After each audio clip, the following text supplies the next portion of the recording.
Olá, boa noite. O amor por princípio e a ordem por base, o progresso por fim.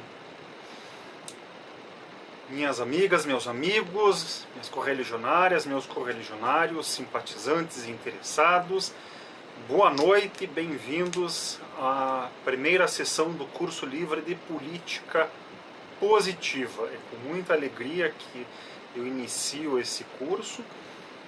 Será transmitido pela internet, estará disponível gravado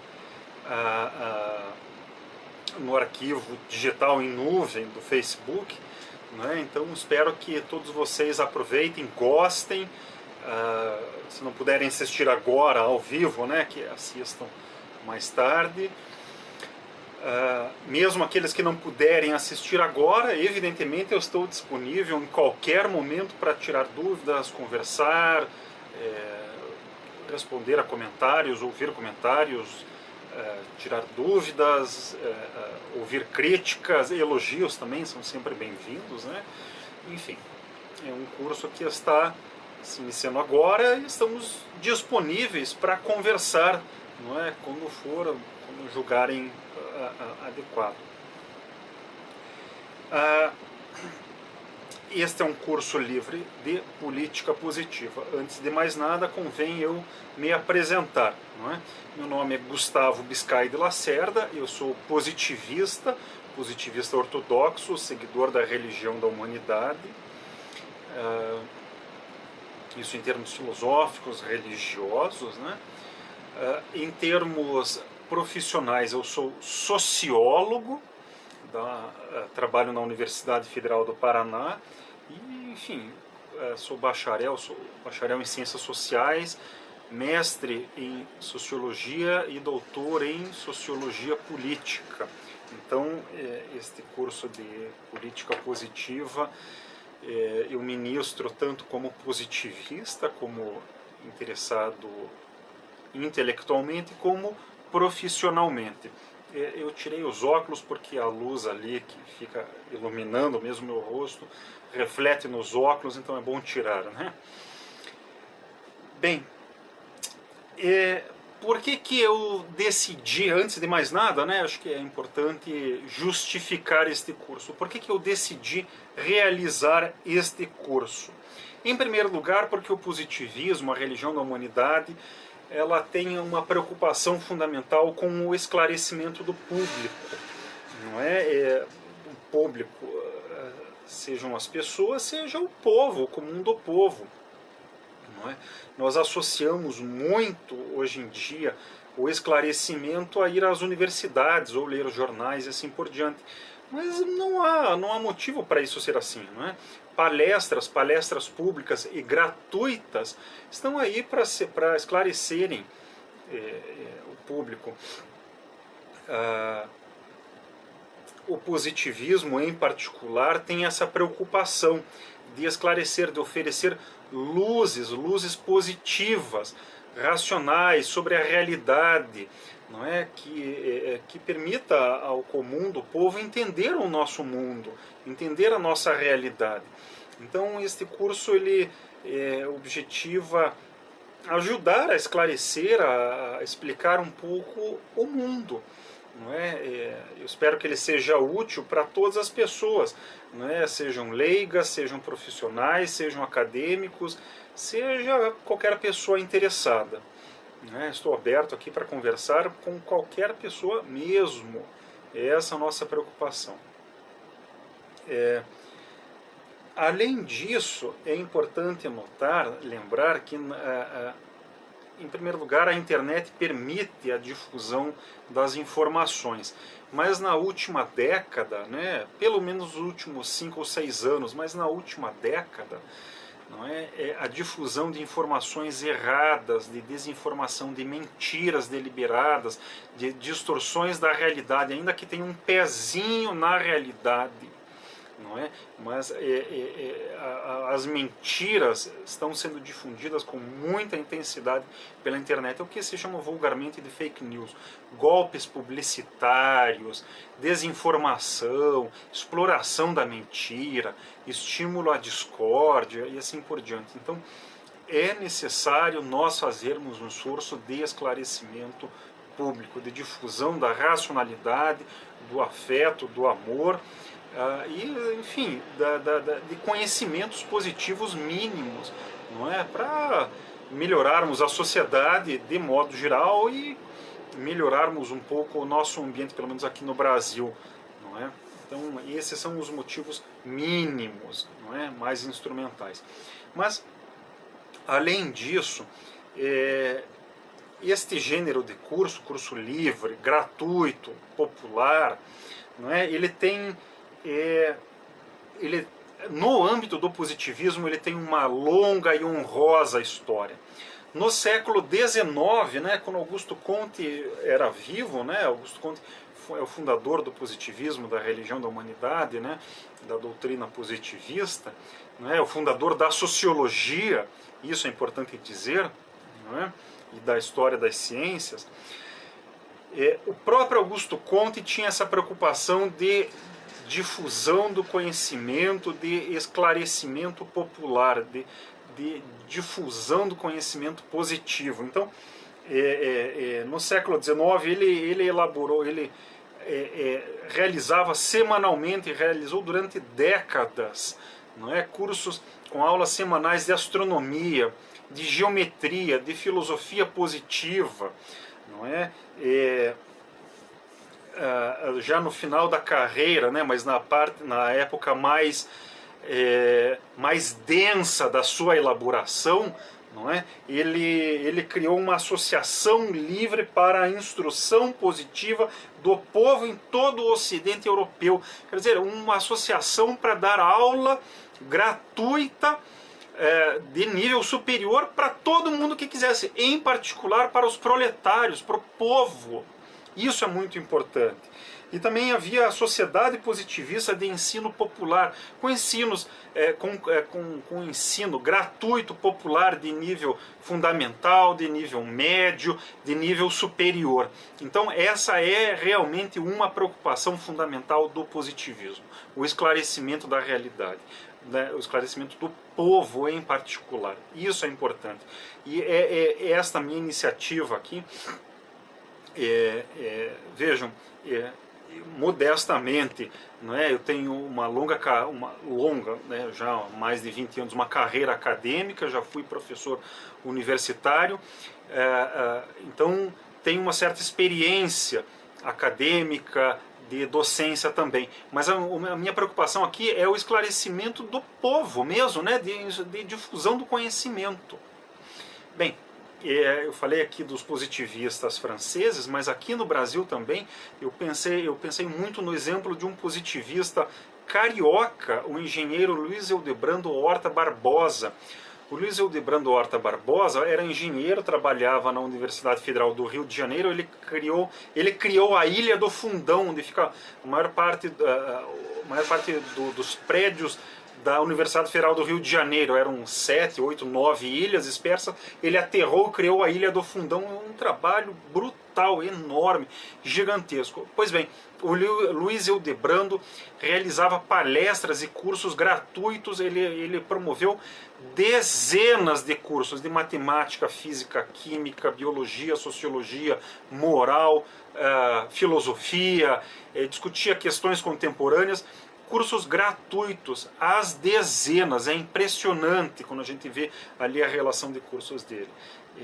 Então, são tanto exemplos históricos mais antigos da França no século XIX, quanto do Luiz Hildebrando Horta Barbosa aqui no Brasil no século XX. Então, modestamente, eu gostaria de dar continuidade a essa longa e honrosa tradição. Bem, além disso, né, de modo mais particular, esse curso aqui ele vai procurar conjugar as vistas gerais, né, uma visão de conjunto sobre o que é a sociologia contínua política positiva, com as questões de detalhe, com detalhes históricos, filosóficos, sociológicos e assim por diante. É o tempo inteiro conjugando o espírito de conjunto com o espírito de detalhe, sempre. O espírito de conjunto preside, organiza tudo, né? Isso é um aspecto central do positivismo, né? Central, não é? mas ao mesmo tempo apresentando questões de detalhe, né, para nós entendermos aspectos específicos da realidade. Retomando ali o comentário que eu fiz antes sobre as fake news, né, é necessário lembrar que não essa visão de conjunto, ela é importante não apenas este curso, ele é importante não apenas para combater a desinformação e as fake news, mas a visão de conjunto em particular é importante porque há um espírito crítico de destruição que se disseminou muito nos últimos anos. Começou na Europa, foi para os Estados Unidos e nos últimos 5, 6 anos veio para o Brasil um espírito de destruição, não apenas pela direita, mas também pela esquerda. Não é? É um espírito de destruição, de raiva, de ódio, de ressentimento. Não é? O ser humano não vive com base em ressentimento, com base no ódio. Não é? Só o amor constrói. Pois bem, a concepção positivista da realidade, do conhecimento, da elaboração do conhecimento, né, deixa muito claro, não é? A ciência conhece a realidade, mas é sempre o conhecimento e a ciência são sempre inspirados e orientados pelos sentimentos, em particular pelo amor. Não é? E o conhecimento que é orientado, alimentado pelo amor, é direcionado também para atividades práticas. E a atividade prática, a política, a indústria, as relações pessoais, as relações sociais, também tem que ser informadas e alimentadas pelo amor. Então o amor é o meio e o fim, sempre. Não é? Então essas diversas perspectivas vão se apresentar ao longo deste curso. Não é? Tudo isso que eu estou falando é mais para, ainda é a título de justificativa, um pouco para esclarecer o nosso objetivo aqui. Bem, o foco do curso é a sociologia política proposta por Augusto Comte. Então é um curso que vai tratar de sociologia, mas também de política. Então é a sociologia política. E é a proposta por Augusto Comte, pelo fundador da sociologia, pelo fundador da história das ciências. Bem, o título do curso livre de política positiva, ele se refere a 2 ou 3 coisas. Em primeiro lugar, é um curso livre. Ele é um curso que a gente poderia chamar de divulgação científica. O objetivo é disseminar, tornar públicos alguns conhecimentos acumulados no âmbito acadêmico, no âmbito filosófico. Não é? É um curso de disseminação do conhecimento e das ideias. Não é? Por outro lado, a ideia da política positiva, o positivo aqui refere-se ao positivismo. Tem a ver com o conhecimento da realidade, mas é o conhecimento da realidade orientado, iluminado, inspirado pelas concepções de Augusto Comte. Não é?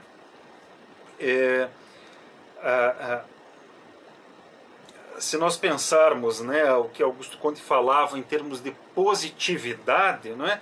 Nós temos o estudo real da política, da realidade, e o conhecimento sintético, filosófico, moral da realidade. Né? Então a visão de conjunto, o positivo aí é visão de conjunto e visão de detalhe. Eu comentei antes, né? Então essa ideia de conjugação da visão de conjunto, da visão de detalhe, o tempo inteiro eu vou reafirmar. Não é? Então é um curso livre de política positiva porque é um curso público, não é institucional, não é vinculado a nenhuma instituição, não é ligado a nenhum instituto de pesquisa, a nenhuma universidade em particular. É um curso público não institucional sobre a sociologia política desenvolvida e proposta por Augusto Comte. Esse é o nosso foco. Bem, a divulgação que nós fizemos, né, indicava ali 15 sessões. Serão então 15 semanas, em princípio, né, pode acontecer algum imprevisto, mas serão 15 semanas, todas as terças-feiras, a partir das 19 horas, né, 19 horas no horário de Brasília, né, que é o fuso de Brasília, que é de Curitiba, eu sou curitibano. Não é? Deve ter aí cerca de 45 minutos, um pouco mais, porque eu falo bastante, né? Se houver perguntas, né, seguidas com perguntas e respostas, né? Bem, na súmula que eu tinha apresentado, divulgado inicialmente, eu não incluí inicialmente, mas é necessário fazer aqui alguns comentários muito breves sobre a biografia de Augusto Comte. Augusto Comte nasceu em Montpellier, no sul da França, em 19 de janeiro de 1798, não é? Com 16 anos foi para Paris, para a escola politécnica, ele acabaria sendo um engenheiro, mas ele tinha preocupações filosóficas e políticas, sociológicas muito marcadas. Então, se profissionalmente ele ia ser um engenheiro, claramente ele ia ser, antes de tudo, um filósofo e um sociólogo. Não é? Bem cedo, com 20 e poucos anos, ele se casou com Carolina Massin, não é? E a partir de 1826 ele começou a propor o curso de filosofia positiva, um curso enorme sobre avaliando o conhecimento humano, as várias ciências, com vistas à criação da sociologia, né? A proposição dos métodos, do método próprio da sociologia, do objeto específico da sociologia e a aplicação prática disso.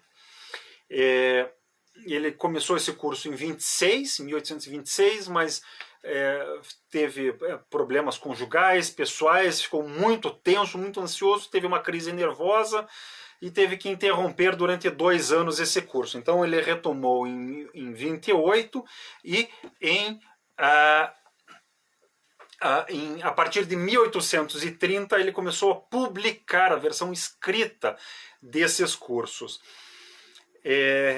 A publicação desse curso, né, aconteceu ao longo de 12 anos, entre 1830 e 1842, em 6 volumes, 6 grossos volumes, né, nos 3 primeiros. Ele revê os principais resultados das ciências inferiores, matemática, astronomia, física, química e biologia, e nos 3 últimos volumes ele cria a sociologia, ele faz investigações sistemáticas de sociologia, define o método, define o objeto, tira conclusões e vai investigando, faz investigações sociológicas, né? Faz análise de conjuntura, passa em revista a história da humanidade, a história do Ocidente, e entende ali a Revolução Francesa e a França naquele momento. Uma pergunta feita aqui por Gabriel Henrique. Haverá videoconferência para debate? Eu espero que sim. Mas veja, Gabriel, é a primeira vez que eu faço uma apresentação ao vivo e eu não sei direito como funciona. Eu vou aprender a mexer nisso à medida que eu vou fazendo. Então, talvez não pergunta oral, mas se você for escrevendo ao longo da exposição e ao término da exposição, se você for escrevendo, a gente vai conversando aqui. Ok? Bem, no final, em meados da década de 1830, Augusto Comte se separa de Carolina Massin, se separa com só a separação de corpos, sem divórcio. Já está, Augusto Comte aí passa por uma crise pessoal, uma nova crise pessoal, não na década de 30, desculpa, na década de 40, não é? Já com 20 anos de casamento, um casamento conturbado, não é? Muito problemático. Carolina Massin não era uma mulher fácil, não é? Enfim, a separação de corpos ali em 42, 43, 44, e Augusto Comte aí já tinha 46 anos, já estava aí na meia-idade,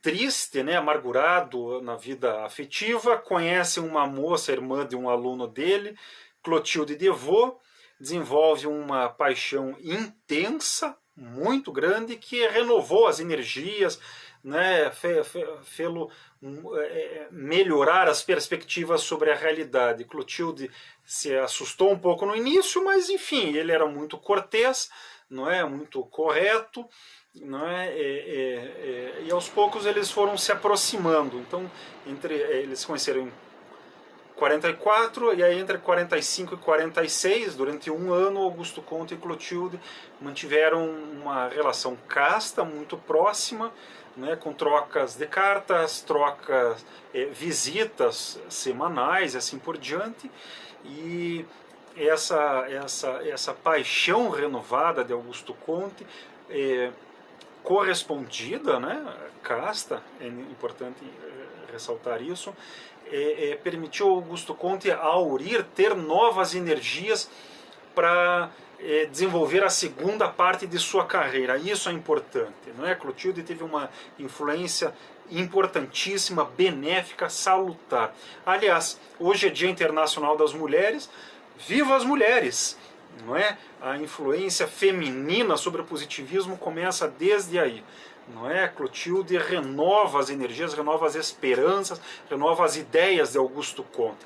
E a partir daí, a parte mais intensa da carreira intelectual e política de Augusto Comte se desenvolve com uma energia enorme, graças a Clotilde. Por isso que Clotilde é considerada, de acordo com a orientação do próprio Augusto Comte, né, mas com justiça, Clotilde é considerada a cofundadora da religião da humanidade, a cofundadora do positivismo. Bem, em 1848 nós temos aí a Revolução de 1848, né, em que a questão social, né, dos trabalhadores, dos proletários, atravessa a Europa inteira. Na França há uma mudança de regime, é proclamada a Segunda República, há efeitos em Portugal, Inglaterra, a Alemanha, né, no que seria lá a Alemanha, Itália, leste europeu, não é? Em todo o Ocidente, em particular na Europa, né? E aí Augusto Comte percebe isso, e a partir do influxo de Clotilde de Vaux, ele fica cada vez mais claro para ele que era importante desenvolver o positivismo com uma orientação social. Aí ele escreve ali um livro importantíssimo chamado Discurso sobre o Conjunto do Positivismo, em que ele afirma a influência feminina sobre o positivismo, desenvolve os elementos fundamentais da influência do proletariado sobre o positivismo e inversamente do positivismo sobre o proletariado. E no capítulo final desse livro, do Discurso sobre o Conjunto do Positivismo, ele afirma a religião da humanidade. Então nós temos aí a religião da humanidade desde 48. Bem, entre 51 e 54 ele escreve a Política Positiva em 4 volumes, e no final da Política Positiva ele institui formalmente a religião da humanidade. O sistema de política positiva é o tratado mais sistemático de Augusto Comte da sociologia kantiana. Não é? Se nós temos uma política contínua, uma sociologia kantiana, nós temos principalmente aí na política positiva, de 51 a 54. Ele escreve em 53 o Catecismo Positivista, em 55 o Apelo aos Conservadores, em 56 ele publica a Síntese Subjetiva, a troca de cartas, né, a atividade epistolar é enorme, é assombrosa nesse período, não é? Mas aí ele tinha problemas estomacais ou no intestino, e aí faleceu em 6 de setembro de 1857, provavelmente de câncer no intestino ou no estômago. Bem, a época de Augusto Comte, né, é importante nós também comentarmos. Augusto Comte nasceu em 98, mas em 89 começou a Revolução Francesa. A Revolução Francesa acabou com o antigo regime, com as instituições feudais, acabou com a monarquia na França, proclamou a República, propôs uma nova ordem, mas se por um lado a Revolução Francesa acabou com o antigo regime, não tinha os elementos claros do que seria a nova ordem social. Então é um momento muito problemático. A política francesa, europeia de um modo geral, mas francesa em particular, a partir da Revolução Francesa, é a sucessão entre movimentos de progresso com os revolucionários e de reação com os retrógrados. Então nós temos reação nós temos revolução e reação, progresso e ordem, fica nisso, sem conseguir um ponto de acordo, um ponto médio nessa política.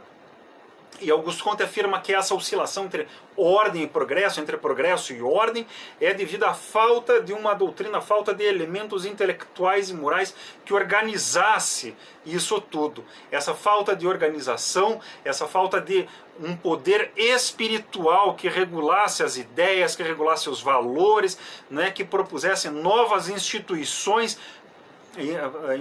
adequadas à nova ordem social, à ordem positiva. Bem, para solucionar isso, para propor esses elementos, é que Augusto Comte desenvolve o positivismo e a religião da humanidade.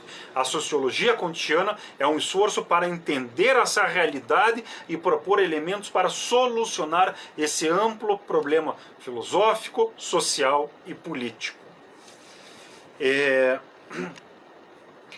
Ao mesmo tempo, né, que nós temos a Revolução Francesa, a proposição de elementos, né, para solucionar essa oscilação entre ordem e progresso também é dado pelo desenvolvimento das ciências. Então, quando Augusto Comte cria a sociologia e desenvolve a sociologia, né, nós temos aí já todas as condições intelectuais, filosóficas, para a criação da sociologia. Então é a possibilidade e a necessidade de criação de sociologia. Da mesma maneira, né, que nós temos o desenvolvimento das ciências, nós temos o desenvolvimento da sociedade industrial. Então a Revolução Francesa é um problema político e social. O desenvolvimento das ciências é um desenvolvimento intelectual. E nós temos aí a sociedade industrial, que é o que a gente chama geralmente de relações econômicas, não é? Em que a atividade prática é desenvolvida, em que os antigos escravos lá da antiguidade já viraram trabalhadores livres, mas são trabalhadores livres, mas são explorados, viviam em favelas. Augusto Comte dizia que viviam acampados, não é? Viviam em favelas, não é? E eram explorados pelos grandes capitalistas, e assim por diante. Tinha que resolver isso, tinha que acabar com a exploração, o proletariado tinha que ser incorporado à sociedade, não é? Tinha que resolver essa situação. Então, em face de todos esses problemas, havia aí as condições intelectuais, sociais, políticas, para criar uma nova ciência, a ciência que estudasse a sociedade e criasse uma nova ciência não por um exercício acadêmico de estabelecer hipóteses inutilmente, não é? A necessidade de estudar a sociedade para resolver os problemas sociais. A ciência tem que ser útil. Essa ideia da utilidade da ciência é central em Augusto Comte. O tempo inteiro ele afirma: a ciência tem que ser útil, a ciência tem que ser útil. Não é? Bem,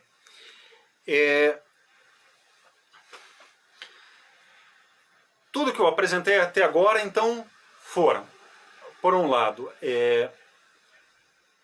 a justificativa do curso e alguns elementos biográficos e históricos. Biográficos de Augusto Comte e históricos em termos de contextualização histórica, não é?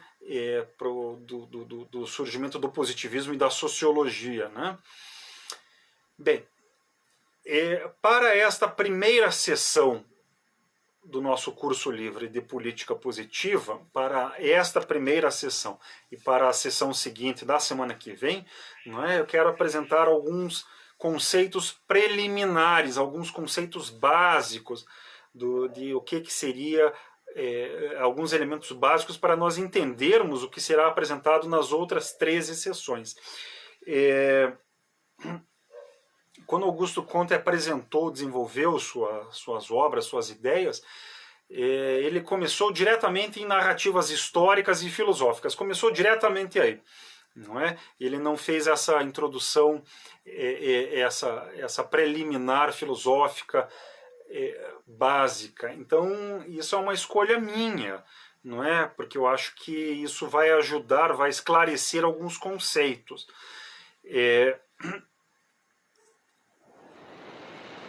esses conceitos fundamentais, alguns deles o próprio Augusto Comte, ao longo de sua obra, disse, olha, nós temos que ter clareza a respeito disso, disso e disso. Não é? Então, o que eu estou fazendo é tirando, abstraindo da obra do Augusto Comte de diferentes momentos de sua carreira e pondo agora no início. É uma opção pessoal, é uma opção que eu faço aqui, que eu espero que sirva para ajudar. Esses conceitos fundamentais, eles são necessários porque para também esclarecer o espírito, a orientação, as formulações básicas do positivismo. Apresentando esses conceitos fundamentais, eu já apresentarei algumas das ideias do positivismo. Então eu vou acabar repetindo em diferentes momentos ao longo deste curso, destas 15 sessões, algumas ideias que eu apresentarei hoje e na próxima sessão. Não é? Eu não acho que seja ruim essa repetição, não. É? Muitas vezes nós temos que repetir para fixar melhor as ideias. Então, é isso. É isso. Vejam, antes de apresentar, eu quero fazer alguns outros esclarecimentos fundamentais. Um pequeno comentário. O João Machado, lá do Rio Grande do Sul, deu boa noite e pediu desculpas pelo atraso. Não tem problema, seja bem-vindo, João. Obrigado por assistir a nossa sessão inicial do curso livre de Política Positiva. Bem, retomando aqui a nossa exposição, esses conceitos preliminares, esses conceitos fundamentais, eles são conceitos preliminares, eles são pressupostos. Quando a gente fala aqui em pressupostos, é necessário a gente tomar um pequeno cuidado. Eles são pressupostos, mas não são meramente... Eles não são, pura e simplesmente, definições axiomáticas, não são ideias que brotaram da cabeça de Augusto Comte pura e simplesmente. Não são concepções a priorísticas que ele achou legal tirar do universo, o universo vem aqui, venha para cá, para minha cabeça, pronto, são ideias fundamentais. Não é isso. Esses conceitos fundamentais, esses conceitos preliminares, esses pressupostos, são conceitos históricos. E são históricos em dois sentidos. Em primeiro lugar, são conceitos que foram elaborados ao longo do tempo, ao longo dos séculos, a partir dos comentários, das críticas, das reações, das observações de centenas de homens e mulheres, de pensadores que antecederam Augusto Comte. São comentários que vieram lá da Grécia Antiga, de Tales, de Aristóteles, de Tomás de Aquino, de Galileu, de Descartes e assim por diante. Então, são conceitos que foram elaborados ao longo dos séculos. E em segundo lugar, esses conceitos são históricos também, no sentido de que eles resultam da experiência humana ao longo do tempo. Não é? São concepções que foram testadas ao longo do tempo. Há uma frase de Augusto Comte, não é de Augusto Comte, mas há uma inspiração, há uma sugestão de Augusto Comte no sentido de que a experiência humana tem que ser respeitada. Essa frase, essa ideia, essa frase de que a experiência humana tem que ser valorizada, essa ideia foi retomada nas últimas décadas por dois cientistas políticos. Isso é muito alvissareiro, isso é muito bom, não é? O sociólogo francês, historiador francês Pierre Rosanvallon fala isso, valorizar a experiência histórica, e o cientista político italiano radicado nos Estados Unidos, já morreu, o Giovanni Sartori. O Sartori também fala isso. Tudo que o ser humano tem é a experiência histórica, então nós não podemos jogar fora, nós não podemos desperdiçar a experiência histórica. Bem, então esse aproveitamento da experiência histórica, da experiência de testar os conceitos, de de experimentar arranjos sociais, arranjos políticos, assim por diante, a história como um amplo, longo laboratório histórico, filosófico, social. Essa ideia está presente em Augusto Comte. Isso é muito claro, é muito claro. Não é? Então, os pressupostos que eu vou comentar hoje e na semana que vem são conceitos que foram experimentados pelo grande laboratório da história. Pelo grande laboratório da história. Bem, esses conceitos históricos, da mesma maneira, eles, vejam, muitos historiadores, muitos filósofos da ciência, filósofos das ciências sociais, filósofos das ciências naturais, falam que esses pressupostos filosóficos, que os pressupostos históricos constituem uma metafísica. Não é? Falam em metafísica como se esses conceitos fossem conceitos axiomáticos, como se brotassem da cabeça dos pensadores. Ou, no caso de Augusto Comte, como se brotassem pura e simplesmente da cabeça de Augusto Comte. Não é? Como, e, além disso, como se eles fossem totalmente abstratos, como se eles fossem a priorísticos. Bem, esses conceitos, esses pressupostos de Augusto Comte que eu vou comentar, eles não são a metafísica kantiana, por dois motivos. Em primeiro lugar, como eu comentei, não são pressupostos axiomáticos, a priorísticos que brotaram da cabeça de Augusto Comte. Eles resultam da observação histórica, em primeiro lugar. Então não são a priorismos. Isso em primeiro lugar. Em segundo lugar, porque o conceito de metafísica para Augusto Comte tem um sentido completamente diferente disso de pressupostos filosóficos, não é? Metafísica para Augusto Comte é outra coisa, tem a ver com o absoluto, tem a ver com a crítica, tem a ver com a corrupção e a degradação da teologia. Então é outra coisa. Para Augusto Comte, metafísica é outra coisa. Então, quando eu falo aqui em pressupostos filosóficos, em preliminares, eu quero dizer isso, em pressupostos, não é? Em preliminares. Não quero dizer em metafísica. E rejeito aqui o uso de metafísica nesse sentido. Rejeito, acho bobagem. Acho bobagem. Não é? Há muitos historiadores que falam em metafísica dos pensadores, que até o mais cientificista dos pensadores tem sua metafísica. Isso é uma maneira de degradar o pensamento desses filósofos, desses pensadores. Há um livro muito famoso, né, As Bases Metafísicas da Ciência Moderna, de 1920, 26, por aí.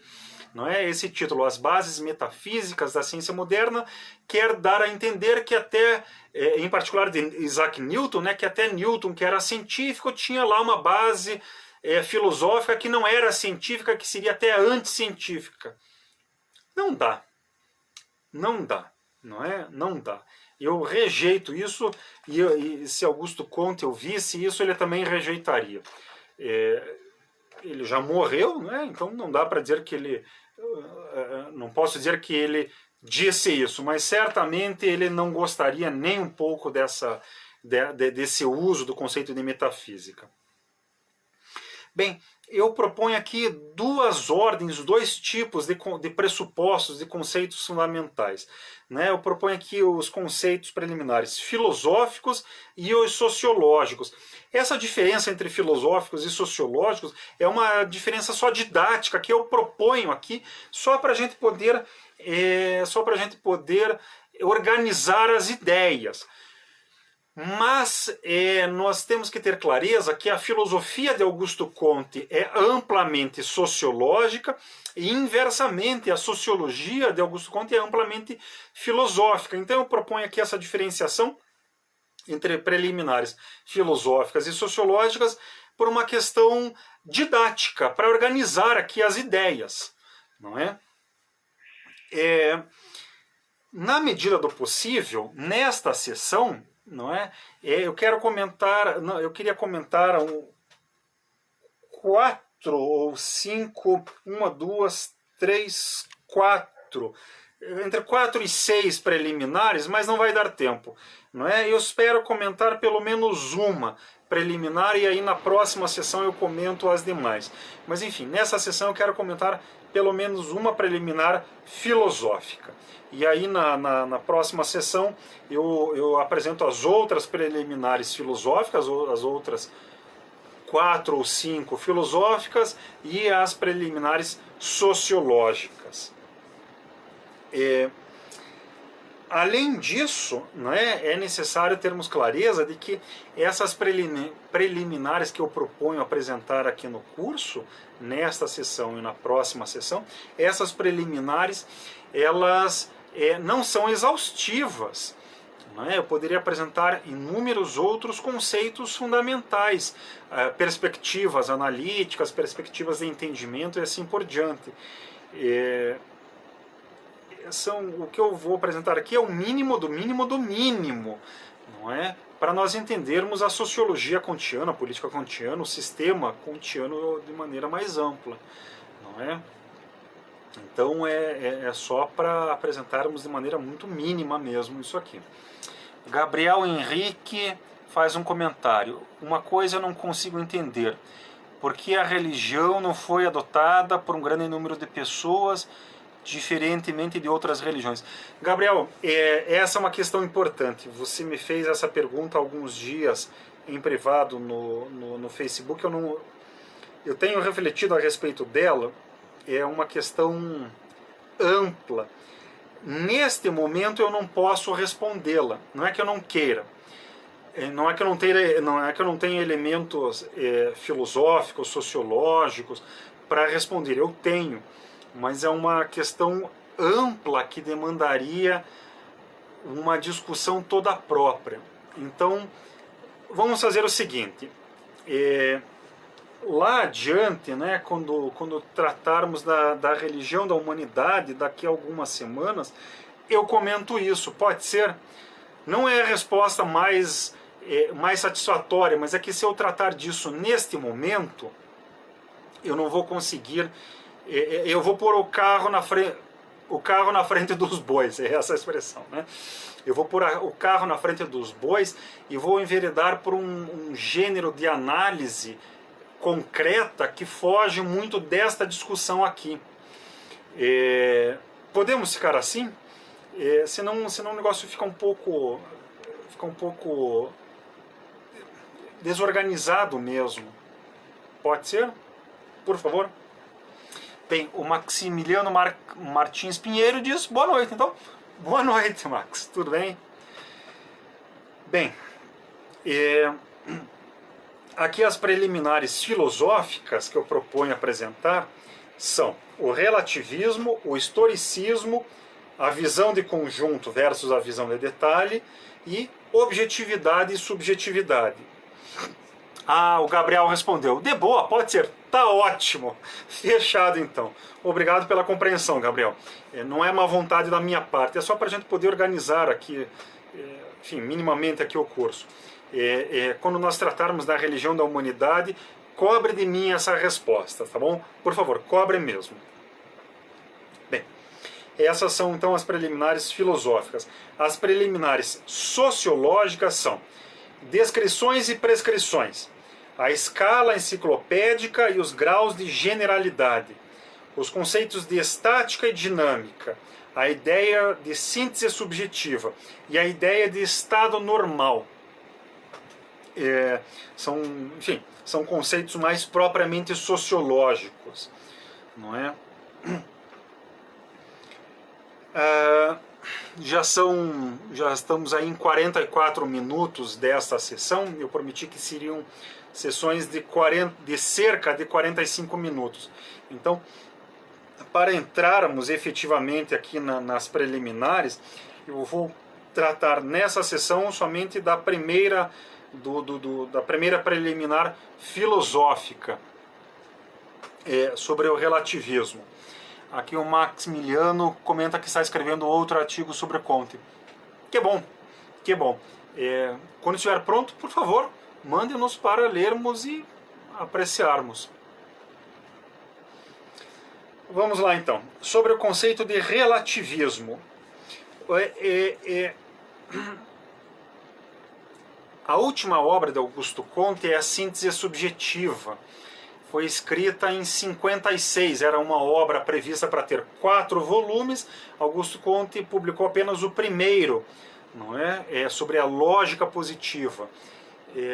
Tem uma longa introdução de uma profundidade filosófica assustadora, impressionante. Tem que ler aquilo com muita calma. São 3, 4 páginas por dia para a gente conseguir entender as ideias desse prefácio.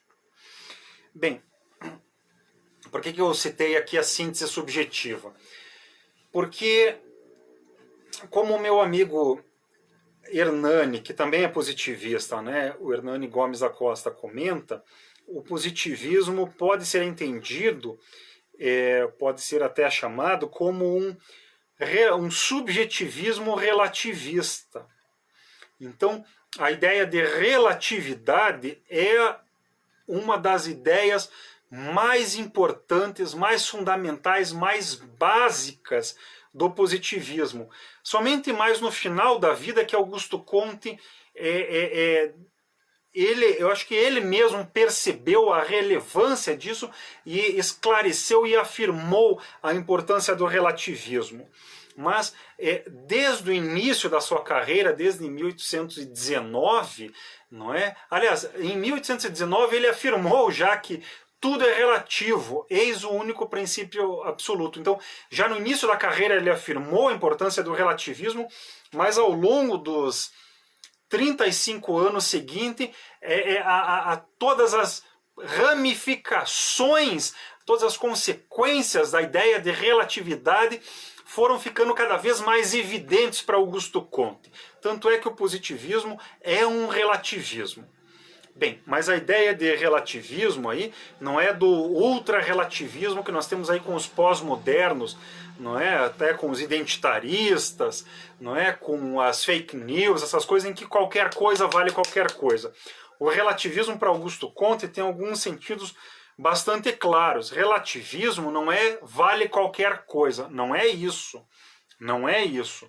O relativismo tem alguns sentidos bastante claros. Em primeiro lugar, o relativismo é o anti-absolutismo. O absoluto é aquilo que existe de uma vez por todas, não é? Uma afirmação que valha por si só e que e que despreze qualquer relação com qualquer outra coisa. Essa afirmação é uma afirmação absoluta. Um ser, uma entidade que exista em si e para si e que despreze e que ignore, que não precise de mais nada, que não se relacione com mais nada, é uma entidade, é um ser absoluto. As divindades, as concepções teológicas, as concepções relativas às divindades, quase que por definição são as concepções absolutas. As divindades existem em si, para si, e desprezam a relação com qualquer outra coisa. Não é? Na Imitação de Cristo, né, no livro escrito por Tomás de Kempis no século XIV ou XV, não é? Na Imitação de Cristo, a divindade fala: eu sou tudo para ti e tu não é nada para mim. Você não significa nada para mim. Você, ser humano, você, fiel, não significa nada. Você não presta. Você é reles, você é secundário. Eu sou tudo, eu existo para mim mesmo. Essa é a própria definição do absoluto. Bem, em contraposição, em relação com o absoluto, em negação com o absoluto, existe o relativo. O relativo é aquilo que se relaciona.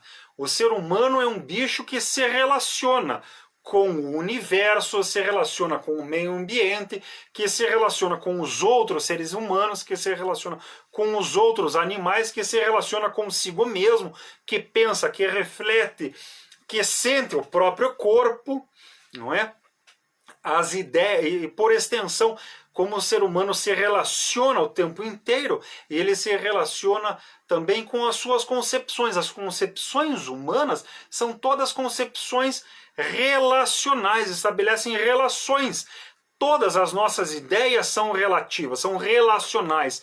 Nós somente conseguimos pensar quando nós nos relacionamos como ser humano, como indivíduo, e mais ainda como espécie, com outras coisas, quando nós consideramos a situação do ser humano com o universo, com o mundo, quando nós conversamos, quando nós nos relacionamos oralmente, verbalmente com as outras pessoas, nós discutimos e entendemos as ideias.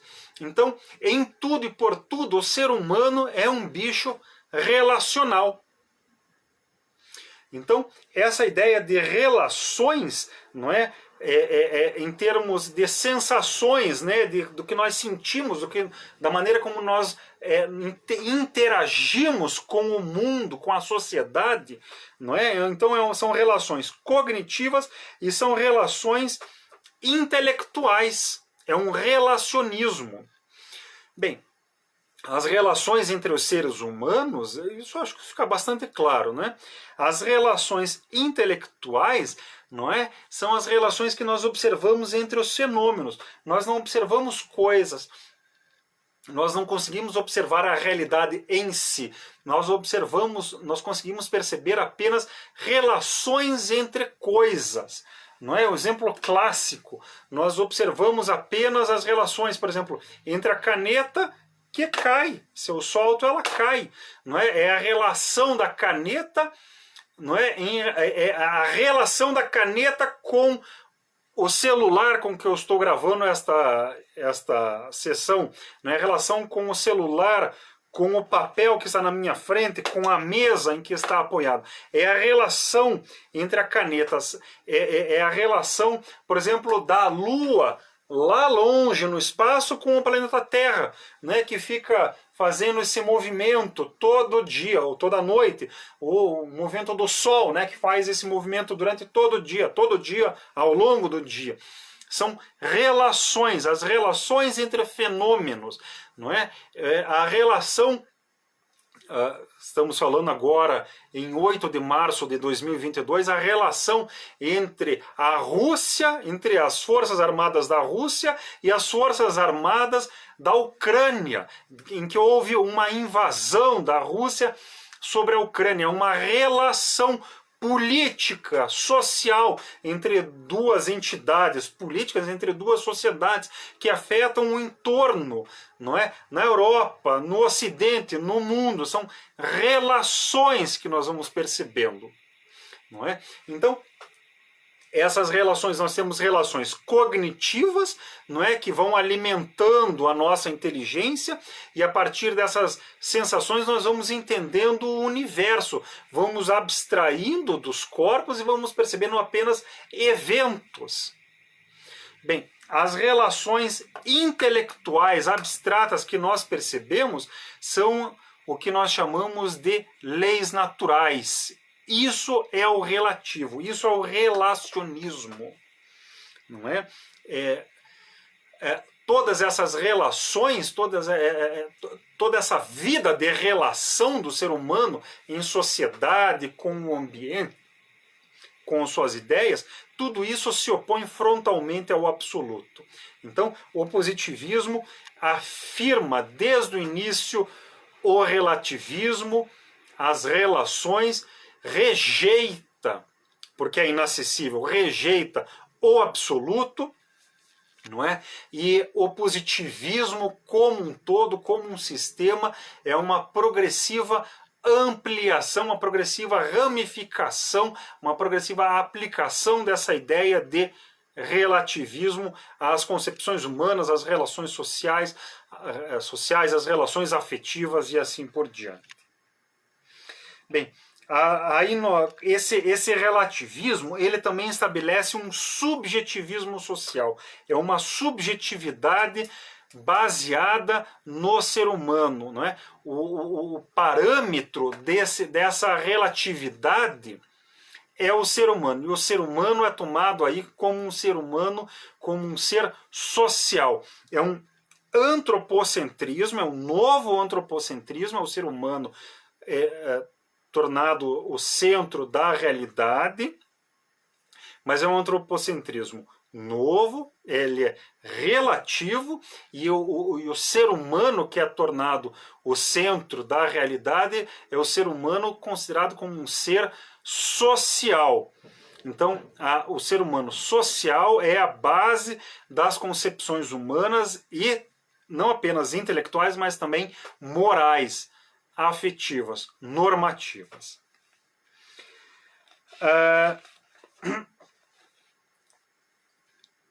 É necessário aqui, ou convém fazer aqui, uma observação sobre a Lei dos Três Estados, a famosa Lei dos Três Estados. A Lei dos Três Estados estabelece que toda concepção humana, toda ideia humana passa por três fases sucessivas.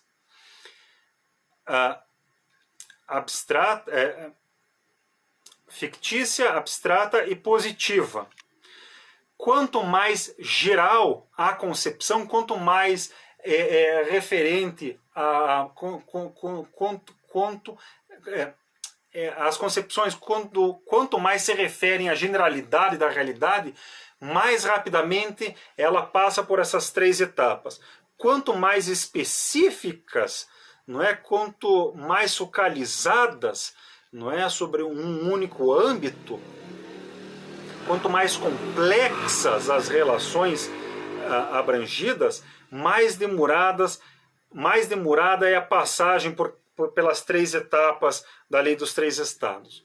Bem, a Lei dos Três Estados estabelece, então, que toda concepção humana passa pelo recurso à teologia, aos deuses, depois passa por abstrações personificadas, que é a metafísica, e finalmente estabelece relações positivas, é a concepção científica da realidade.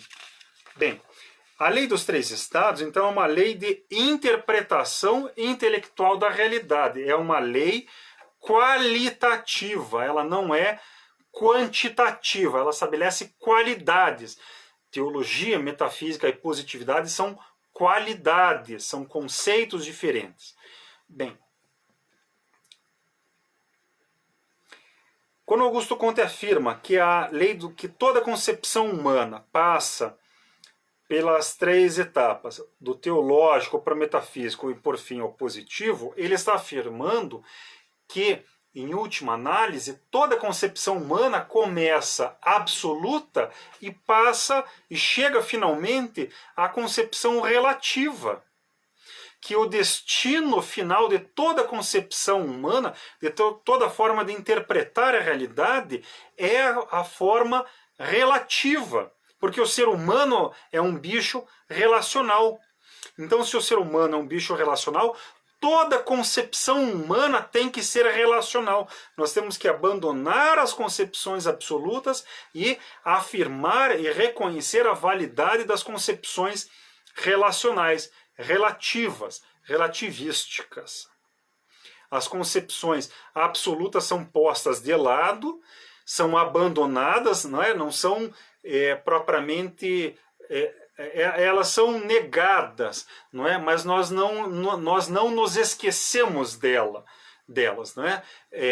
Seja porque elas podem ter um valor moral, seja porque elas podem ter um valor intelectual, seja porque, em última análise, elas têm um valor de exemplo, para nós sempre nos lembrarmos do que são concepções absolutas e para sempre reafirmarmos aí as nossas concepções relativas. Vale observar que mesmo no estado positivo, Augusto Comte formalizou no final da vida, nos últimos meses de vida mesmo, ele formalizou que a fase final, a fase científica, na verdade são duas etapas. A fase científica, que é a analítica, que é a visão de detalhe, e Augusto Comte afirmava, a ciência, apesar de instituir a relatividade, o relativismo, a ciência, se for entregue a si mesma, ela reinstitui o absoluto. A ciência entregue a si mesma, a ciência acadêmica, academicista, com frequência reinstitui o absoluto. Então, o cientificismo tem que ser complementado, corrigido, em última análise, ele tem que ser substituído pela concepção positiva, que é uma concepção de conjunto plenamente filosófica e plenamente relativística. Então, mesmo a fase final, a fase científica, não é? Na verdade, tem a fase científica, que seria aí mais próxima do cientificismo, ela tem que ser sucedida necessariamente pela visão de conjunto, pela visão filosófica da plena relatividade. Bem, essa é a primeira, né, esse é o primeiro conceito fundamental filosófico, não é? Como vocês podem ver, ele tem um caráter filosófico muito marcado, mas ele é ao mesmo tempo sociológico e ao mesmo tempo histórico. Como eu comentei, esses pressupostos que eu vou apresentar, eles são filosóficos e sociológicos ao mesmo tempo, não é? Alguns têm um caráter mais filosófico, alguns têm um caráter mais sociológico. De qualquer maneira, não é? Como eu disse, esses pressupostos todos são pressupostos resultantes da experiência histórica, portanto, da experiência humana. Temos aqui uma observação do Mattia Canepelli, lá da Itália, que está 4 horas a mais em relação a nós. Então agora são 8 horas, lá é meia-noite. Então, boa noite, Mattia. Muito obrigado pela sua participação. Muito obrigado mesmo, especialmente porque já é tarde da noite aí. Como eu disse antes, estas nossas sessões tem duração prevista de 45 minutos. Já estamos aí com 1 hora de duração, para não extrapolar a duração prevista, para não extrapolar demais, não é, excessivamente, eu encerrarei aqui agora. Na próxima sessão, daqui a 1 semana, não é, será dia 15 de março, não é, eu continuarei aqui apresentando os pressupostos filosóficos e apresentarei também os pressupostos sociológicos. Temos ali mais um comentário. A famosa concepção de Descartes, né, o comentário do Gabriel, a famosa concepção de Descartes, penso, logo existo, é positiva? Puxa, Gabriel, essa é uma questão interessante. É uma concepção metafísica. É uma concepção metafísica. Não é mais uma concepção teológica, porque Descartes estava... claramente não é teológica, porque Descartes estava pondo para trás, não é, toda a filosofia teológica, jesuítica, não é, de Tomás de Aquino, antes de Tomás de Aquino, né, da escolástica, a concepção de Santo Agostinho, da patrística, assim por diante. Não é? Quando Descartes fala penso, logo existo, ele adota o próprio ser humano como parâmetro de reflexão. Então, claramente não é mais teológico e tende já à positividade, tende ao ser humano.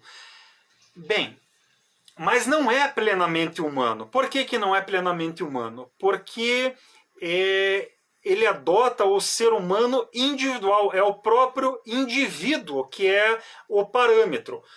Nós vamos ver na próxima sessão que o ser humano é um bicho histórico, é um bicho social, sociológico, não é? Até pelas considerações que eu desenvolvi nesta sessão, não é?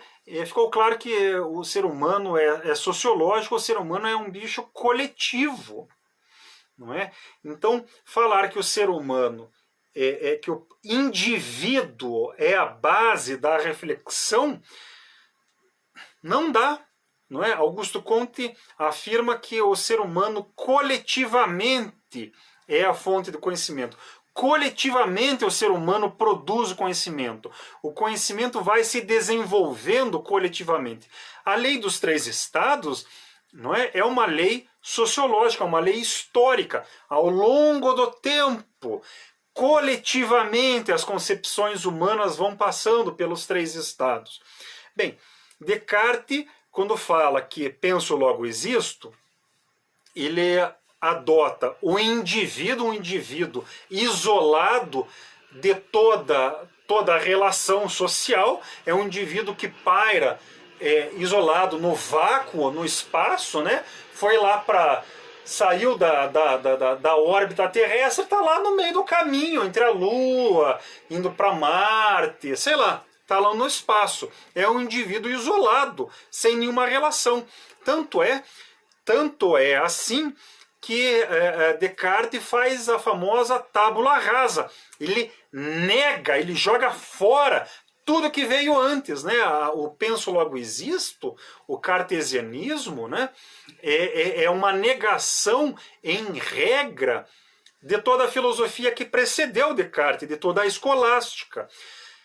Tinha que ser assim, ele tinha que jogar fora tudo aquilo para refundar a filosofia.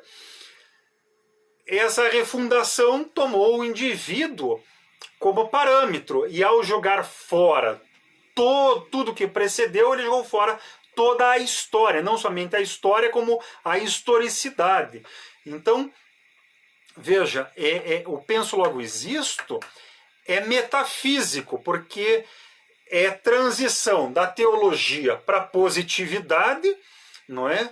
É transição, e também é metafísico porque é rejeição do que precedeu.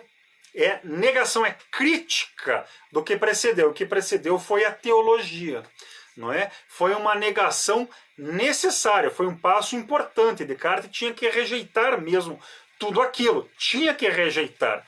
Senão não teria como fundar uma nova filosofia. Mas essa rejeição nem por isso era plenamente positiva. A positividade reafirma o caráter histórico do ser humano, portanto, reafirma a história, reafirma o desenvolvimento histórico, não é? A positividade põe na história, coloca no desenvolvimento histórico, ao longo da história, põe lá Platão, São Paulo, Santo Agostinho, Tomás de Aquino, Descartes, e a filosofia que aí seguiu o Descartes, né? A filosofia científica, positiva, a enciclopédia, como Diderot e d'Alembert, não é? E aí Augusto Comte, né? Que aí reafirma plenamente, né, a longa marcha histórica. Ok? Bem, meus caros, com isso eu termino a nossa sessão de hoje. Encerrando aqui, não é que eu não queira que tenham mais dúvidas. Se tiverem mais dúvidas, mandem, né? Mas mandem aí em privado ou podem pôr ali nos comentários da página Apostolado Positivista. Estou ali à disposição, podem interagir, não é? Responderei ao longo da semana e, se for o caso, até comento na semana que vem, no início da sessão da semana que vem, os comentários. Ok? O Matia comenta: obrigado pela valiosa lição. Teremos certamente uma discussão sobre isso no grupo Positivista Italiano. Que bom, espero poder ajudar e fornecer elementos para vocês. Certo? É isso. Obrigado a todos que assistiram assistiram ao vivo a presente exposição e espero que quem assistir depois também goste, né? Mesmo quem assistir depois, permaneço à disposição. Estou daqui até a eternidade, né, estou nos limites das minhas possibilidades da minha vida, estou à disposição para responder as questões, as dúvidas, os comentários, as críticas, os elogios, sempre é bom. Certo? Obrigado e boa noite. O amor por princípio e a ordem por base. O progresso por fim.